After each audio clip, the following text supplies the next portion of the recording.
റസൂൽ പറയുന്നു, റസൂലുള്ളാഹിന്റെ കൽപ്പന അംഗീകരിക്കാത്ത ഇരിക്കുന്ന വിഭാഗത്തിലേക്ക് സൂചന നൽകിയിട്ട്, എൻ്റെ കൽപ്പനകളിൽ നിന്നിട്ട് ചില കൽപ്പനകൾ അവനിലേക്ക് വരുമ്പോൾ അവൻ പറയുന്ന കാലം വരാൻ പോകുന്നുണ്ട്.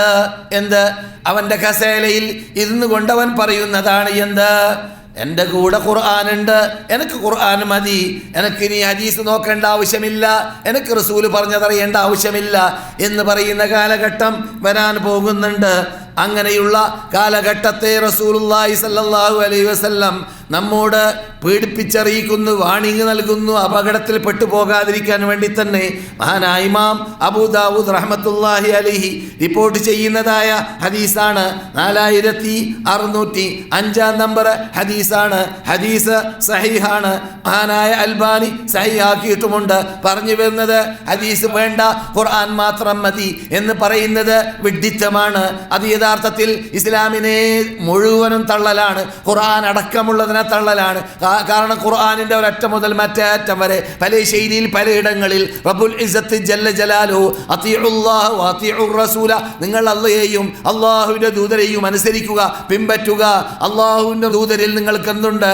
നിങ്ങൾക്ക് ഖുദുവത്തുണ്ട്, ഖുദുവത്തുൻ ഹസന, നിങ്ങൾക്ക് മാതൃകയുണ്ട് എന്ന് അല്ലാഹു ഖുർആനിൽ പറഞ്ഞതാണ്. എന്നതുകൊണ്ട് തന്നെ റസൂലുള്ളാഹി സല്ലല്ലാഹു അലൈഹി വസല്ലമിന്റെ ഹദീസുകളെ അംഗീകരിക്കാതിരിക്കുക എന്നത് മഹാപാപമാണ് എന്ന് മാത്രമല്ല, അംഗീകരിക്കാതിരിക്കുന്ന ഹദീസ് വിശ്വാസപരമായ കാര്യത്തിൽ പെട്ടതും അല്ലെങ്കിൽ മഅലൂമുൻ ഫിദ്ദീനി ബിദ്ദറൂറ, ലറൂറത്തൻ ഓരോ സത്യവിശ്വാസിയും അറിഞ്ഞിരിക്കേണ്ടതായ തത്വങ്ങളാണ് ഹദീസിൽ കൂടി വരുന്നത്. നിഷേധിക്കുന്നതെങ്കിൽ അവൻ അതിലൂടെ കാഫറായി പോകുന്നതാണ്.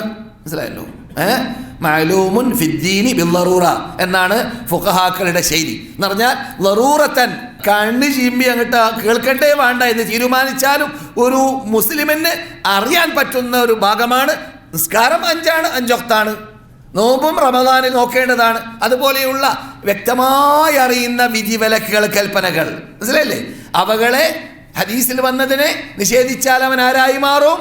ഇസ്ലാമിൽ നിന്നിട്ട് ഗെറ്റ് ഔട്ടായി മാറും. ഇനി അതിന് താഴെയുള്ള കാര്യങ്ങളാണെങ്കിൽ ഹദീസ് നിഷേധിക്കുക എന്നത് കാരണത്താൽ അവൻ മുബ്തദി ആയി മാറും.